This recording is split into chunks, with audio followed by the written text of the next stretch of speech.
So with that, I think we need to start today's talk.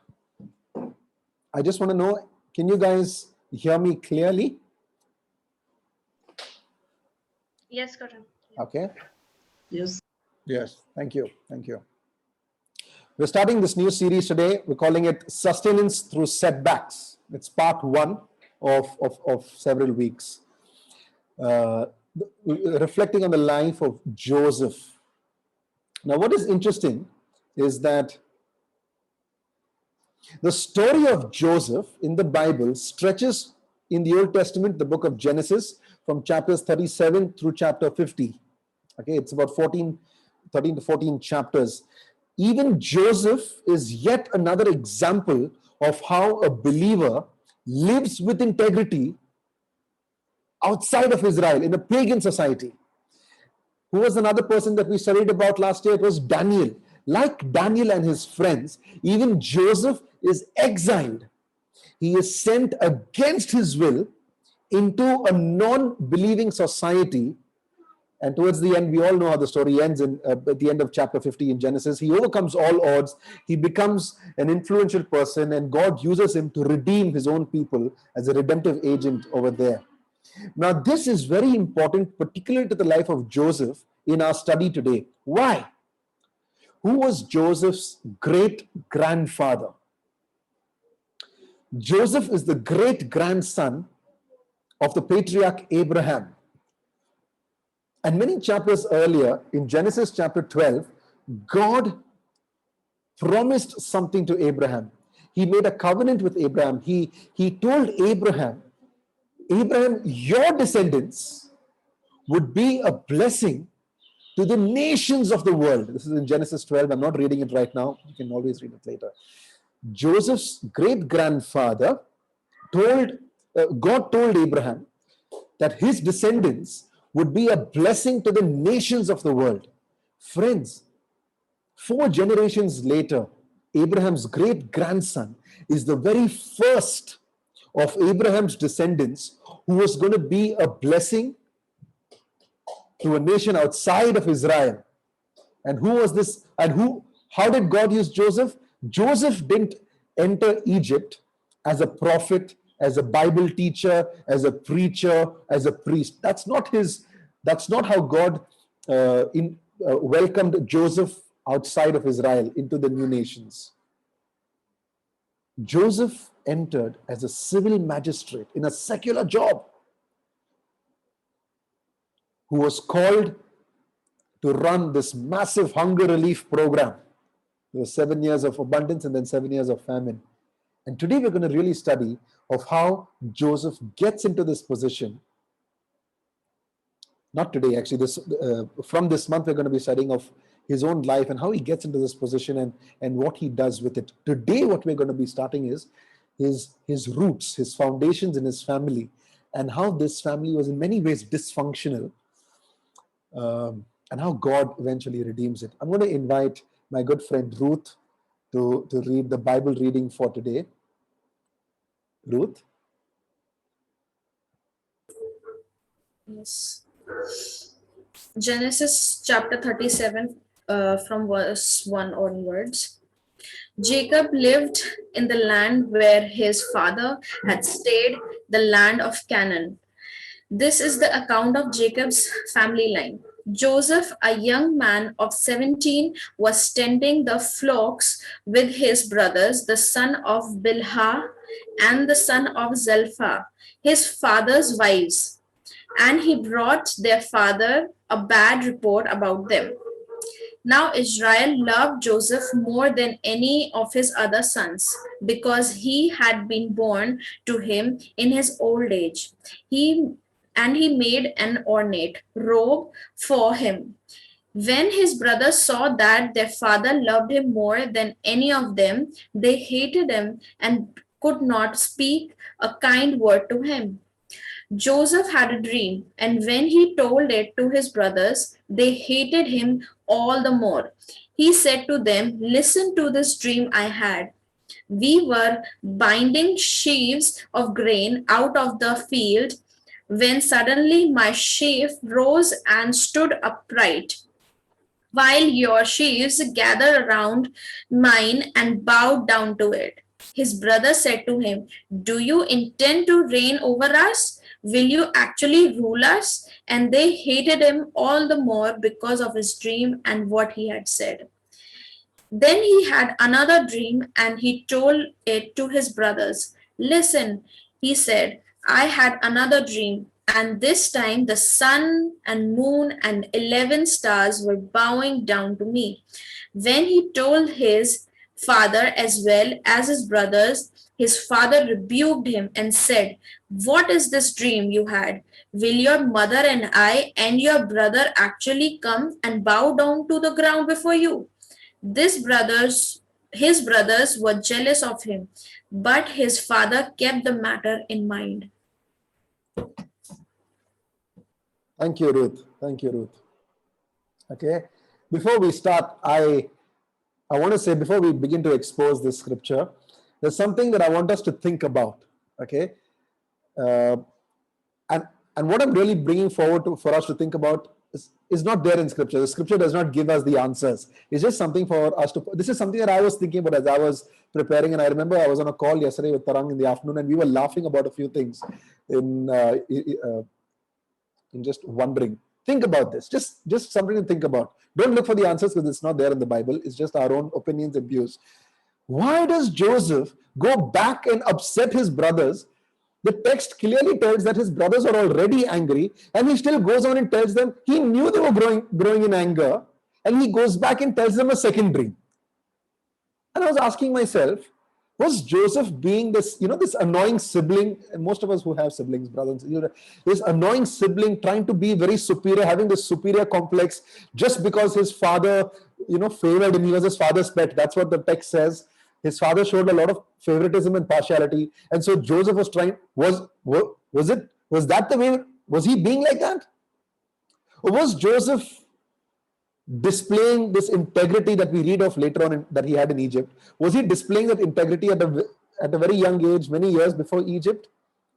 That's something that I was thinking about. The second thing I was thinking about is, what if God actually rescued Joseph from a cistern, from the slavery? What if God really, answered his prayer and rescued him?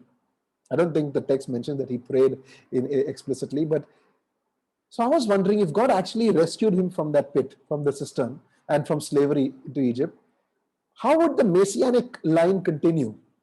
Because it was out of Joseph's father, Jacob's line, that Jesus also came. Because if God had rescued him, Joseph and all his brothers would have actually died in the famine. Now I know God is sovereign, but it was just something that I was thinking about. Okay.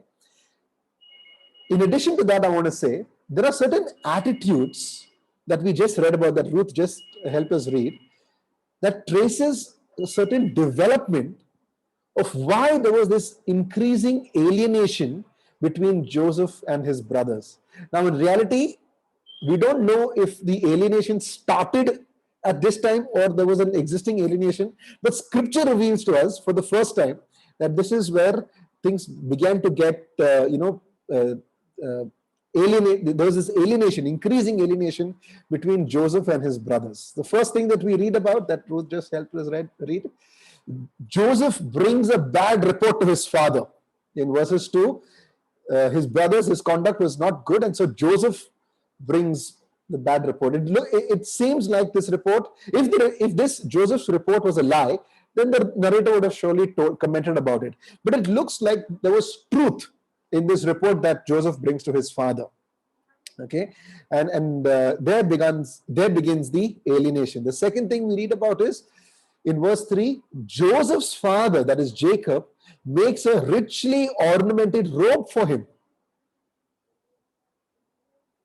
In the Hebrew text, it reveals to us it had many colors, it was beautifully embroidered, and it was even long sleeve. This was the same word in Hebrew that was used in the other parts of Old Testament, like 2 Samuel, to refer to a royal garment. Usually it was beautiful and expensive. Now this is another reason where it deepens the animosity between his brothers and him. The third thing, of course, is the dreams. The dreams that he had. He had these two dreams. One was in verse 5 and one was in verse 9. Both dreams were very transparent parables depicting the entire family bowing down and surrendering to Joseph. Now, this leads to a deeper level of anger. The text says this caused them to get even more angry. There was a deeper level of anger, there was a deeper level of isolation, since it led its brothers to hate him all the more. And friends, before we go ahead, I think it's very important that you and I realize that this family, the father, all the brothers, and Joseph, is experiencing a dysfunctional lifestyle. There is partiality, there is favoritism, there is anger, there is jealousy, and so much more has now become the hallmark of this family. This passage is depicting a steady deterioration of harmony and joy in the family. In fact, it's such deterioration that it leads to a literally they were planning to even murder Joseph. Now, take a minute and think about your upbringing. How is family life? How has your background been? Right? Many of us maybe resonate with Joseph's family, this particular family rhythms in his lifestyle, and many of us have had a much more comfortable upbringing. I'd like to go ahead to say that I'm not sidetracking from the entire talk of today, but generally speaking, in the Bible, especially in the Old Testament, whenever we read of families, we read of this in general biblically overview of things being passed down in families. The Bible is very clear. It clearly teaches that both faith and sin tend to run in families. The flaws and sinfulness of the first generation, directly or indirectly, consciously or unconsciously, knowingly or unknowingly, affect the second generation, affect the children. It's passed on. Particular shapes of sin may be largely due to the family background, but that basic self-centeredness and the desire to be our own masters and lords are our own. Okay, I just want to come back to the text now. In this text that Ruth only read for us the first 11 verses, but it would have been a long Bible passage. That's why I just put it to the first 11. But I'm actually reading from verses 12 to 30. Okay. In Genesis 37 verses 12 to 30, and I hope you can go back and read, there's a series of just so happened moments. Okay.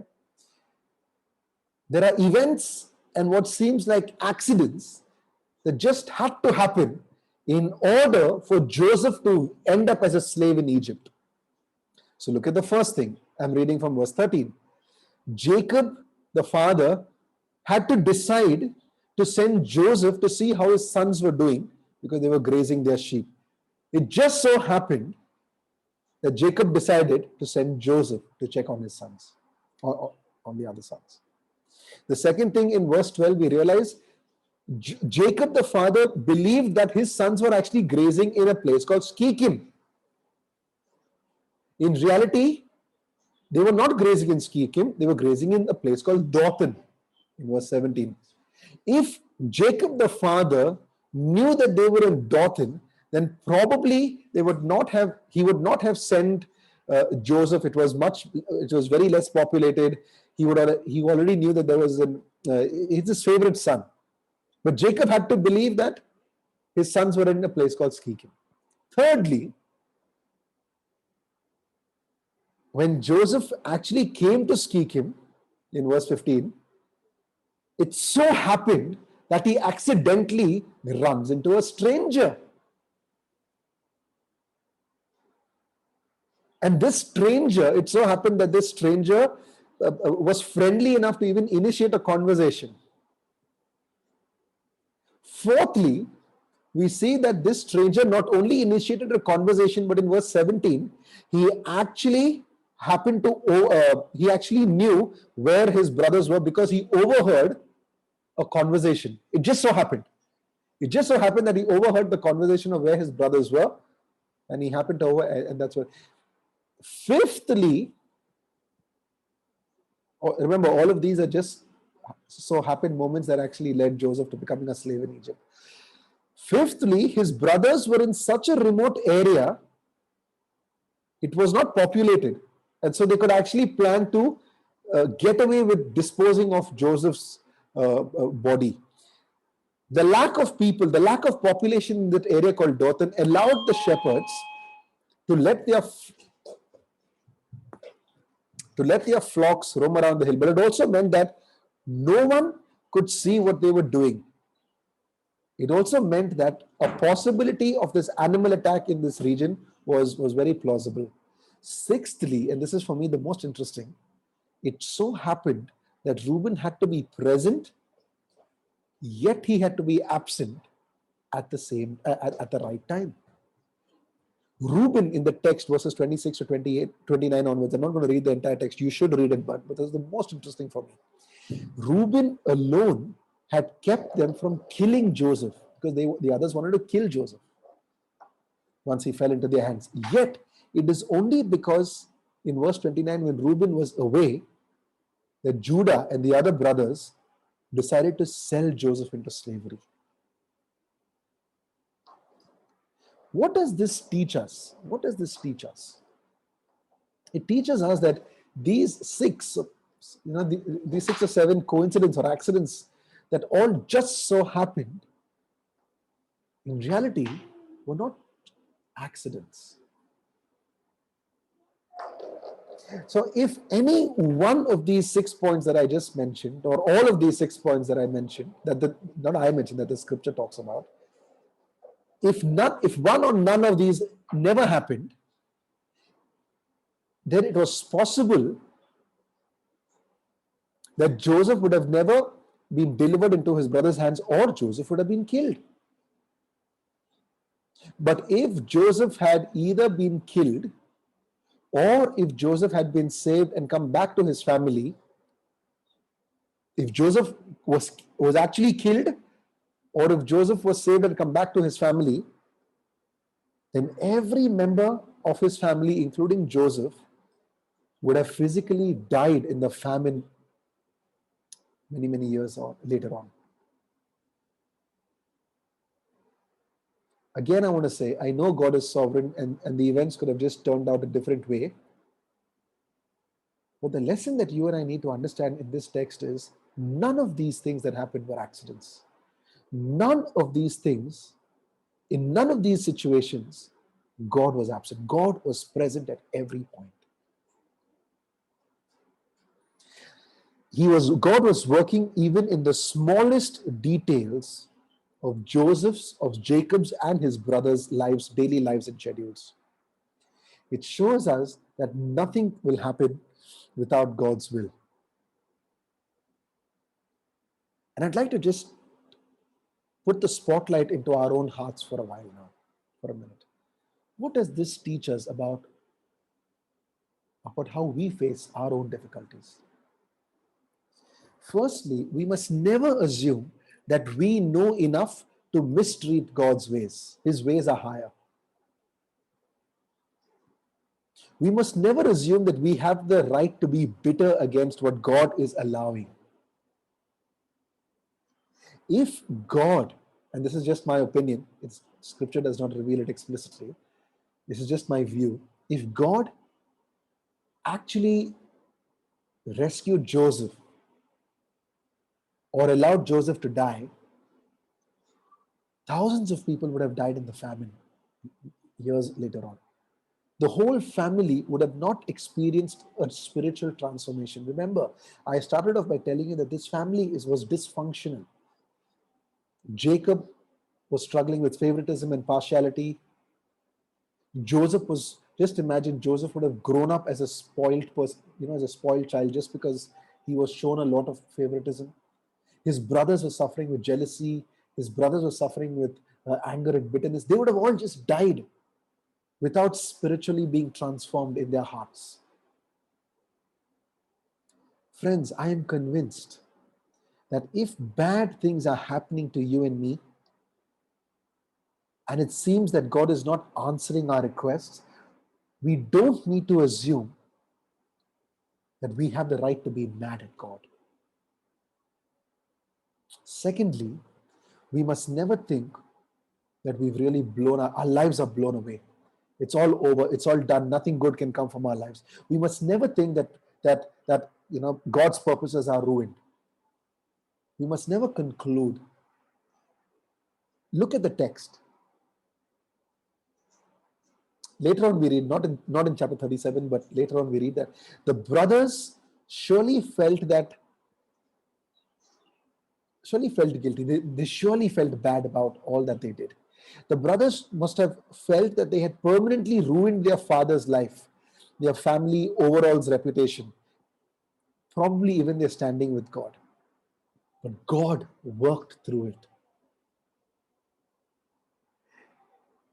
It should go without saying that there is no inducement to sin. In other words, the pain and the misery that resulted as a result of all these were truly great. God didn't just overlook their sin. God did not condone their sin. It was sin.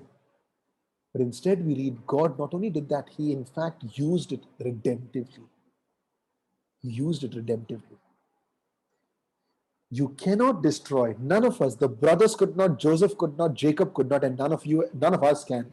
None of us can destroy God's good purposes for us. God is too great.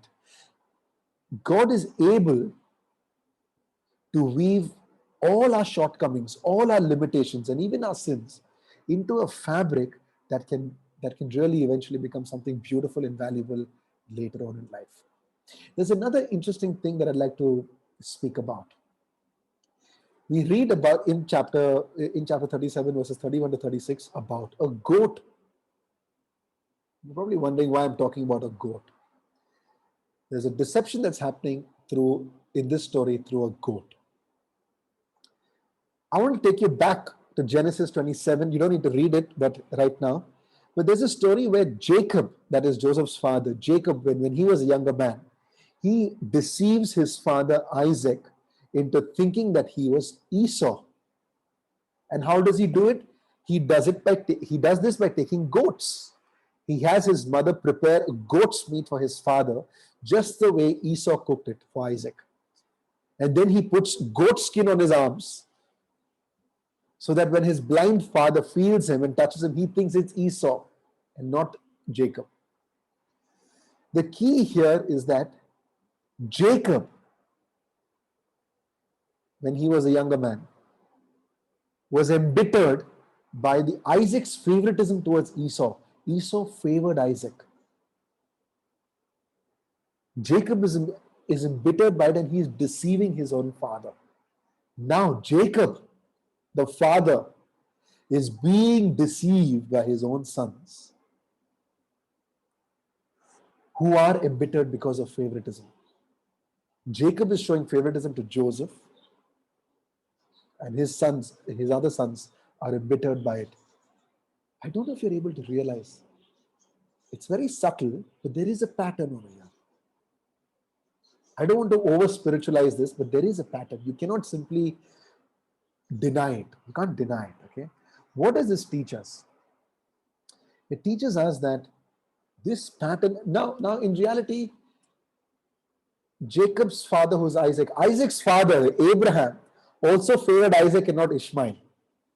There is some level of pattern that's happening, and there is a story of a goat even over there. I'm not going to get into it because that's kind of distracting from the topic of discussion today, but the point is, there's a double lesson. You cannot just simply do sin and do away, and be done with it.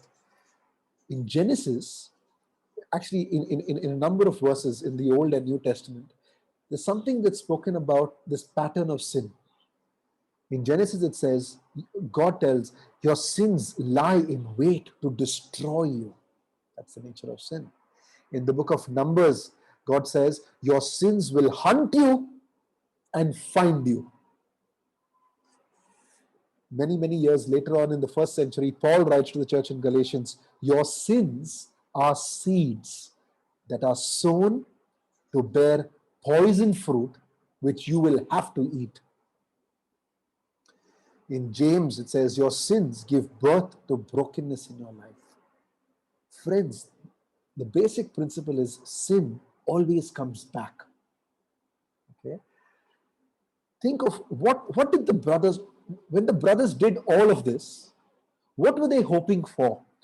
When the brothers deceived their father with the goat and then selling Joseph off, not telling their father what really happened, what were they hoping for? What were they hoping that they would receive? The brothers probably expected that now that this favorite son is, got ridden off, he's rid of, now they would eventually get more of the father's attention. They would get more of the father's affection. They would get more of the heart of the father. In reality, they got less. And how do we know that? It's because in that chapter, verses 35, verses 35, Jacob, the father, says, despite their efforts to console him, he announces that he will not grow through the normal grieving period. Instead, he will stay in mourning till the day he dies. It's natural to think that as a father, his father would turn to his other children for consolation, but not Jacob. Jacob, what does Jacob do? He announces in verse 35 that I will be mourning till the day I die.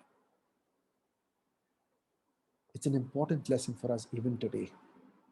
Sin never works. They thought they could sort out, bring a cure to a family problem through sin. Any sinful way of solving a problem always creates a bigger problem. Any sinful cure is always worse than the original disease. Before I go ahead, I'm just reminded about a little over 2 years back, one of my good friend of mine in NBCC called me and said, Karan, I'm in a fix. I have signed up a 2-year bond with my company, but I want to suspend my contract because I'm getting before the 2-year period. I'm actually getting a good offer in another company. And Karan, if I take that offer, I'll be able to spend more time with people in church. I'll be able to spend more time in church. I'll be able to invest in community. I'll be able to. And he told me, it just seems the right thing to do. Just abscond from this 2-year bond that I have and come and take up this better offer, get a higher salary, do and spend more time in church. In reality, what he was tempted to do is he was tempted to find a cure by means of by unethical means. And I just told him, man, don't do that. Just stand for integrity, stand for what's right. In the right time, God will honor you. And of course, the decision was his.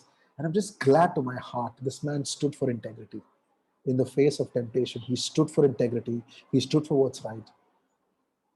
With or without an immediate or eventual blessing, he stood for what is right. He realized that he would never be able to get a cure through sinful means. And I'm really glad he chose to do that. The second lesson, however, is also that God works to humble and purify his people. Although I said that sin never works and sin always comes back, there's a second lesson we realize, that God works to humble and purify his people. Okay. Is it an accident that Jacob, who cheated his own father, is now being cheated? I don't think so. It was a part, I think, it was a part of a lifelong process by which God is discipling Jacob. And how do we know that? How do we know that? It's because many, many chapters later on in chapter 48, which we're going to look at detail when we get there. But in verses 15 of chapter 88, he says something. In earlier chapters, he says, my life is over. My life is of no use. I've lost my wife. I've lost Joseph. He even was on the verge of losing Benjamin, where I'm going to die. It's no use. But later on, towards the end of Jacob's life, he makes a statement to God and he says, he finally, on his deathbed, he confesses that the Lord has been his shepherd But not just that. In chapter 48, verse 15, he says, God has been feeding him and guiding him every step of his life, every day of his life. Now, this is a remarkable confession. You know what he's really confessing? He's really confessing that in all the years of my difficult times, through chapters 37, 38, 41, 42, through all those difficult seasons of my life, God was feeding me, guiding me every day of my life. And this is the statement he makes on his deathbed. He finally sees that all those difficulties, the Lord was loving him. The Lord was the shepherd's hand, the Lord's hand was at work. Okay? And so while sin never works, and while sin always comes back, the redemptive lesson that we learn is God works to humble us. God worked to humble Jacob and Joseph and his brothers, but God also works to humble us and purify us. In hindsight, you and I will realize that all that we're going through, the Lord's hand is on us.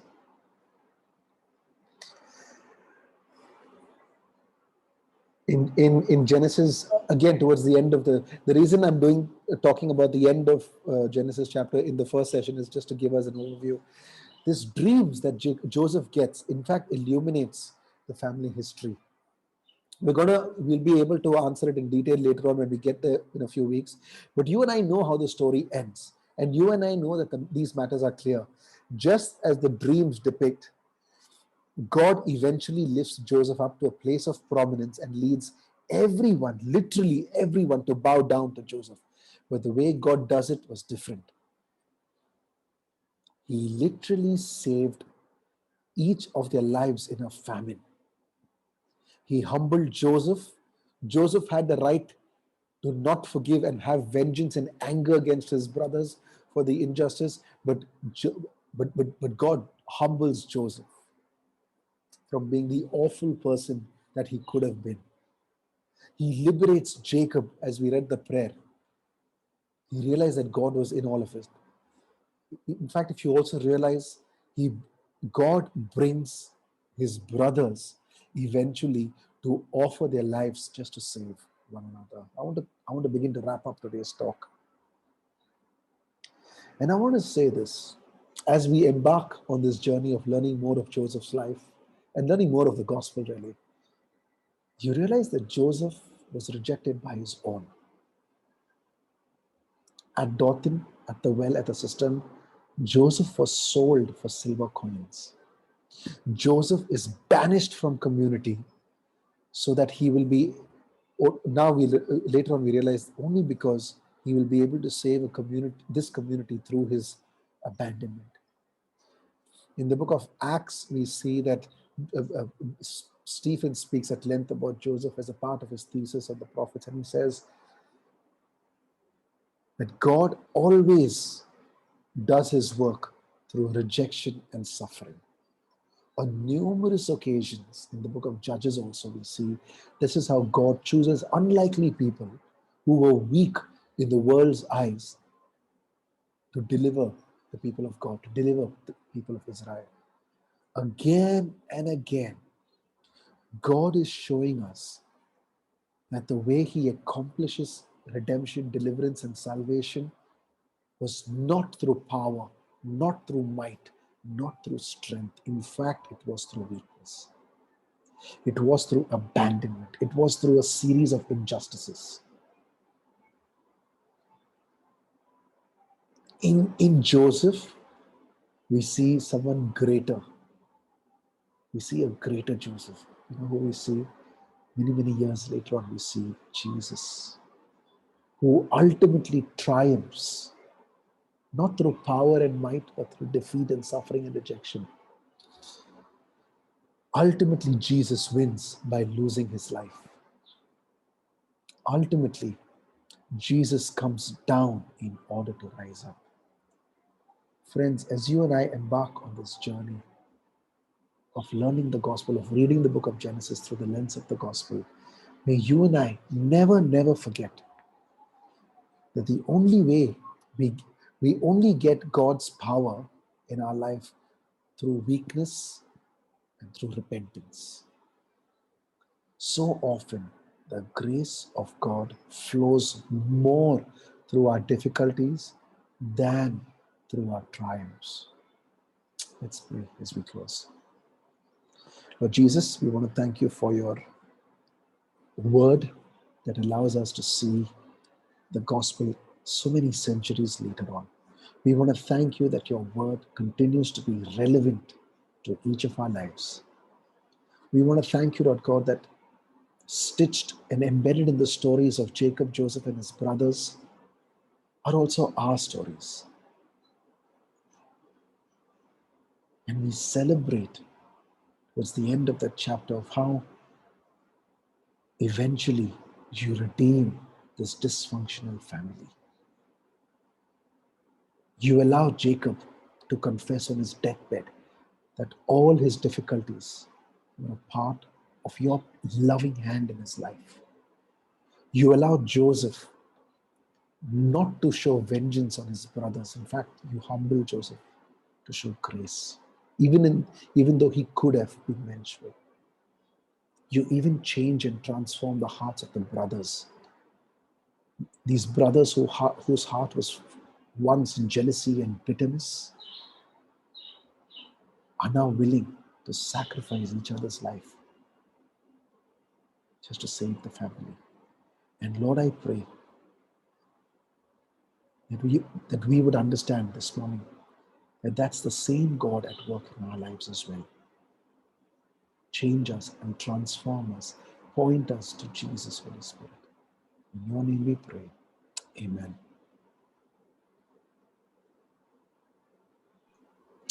Rani, over to you. Yeah.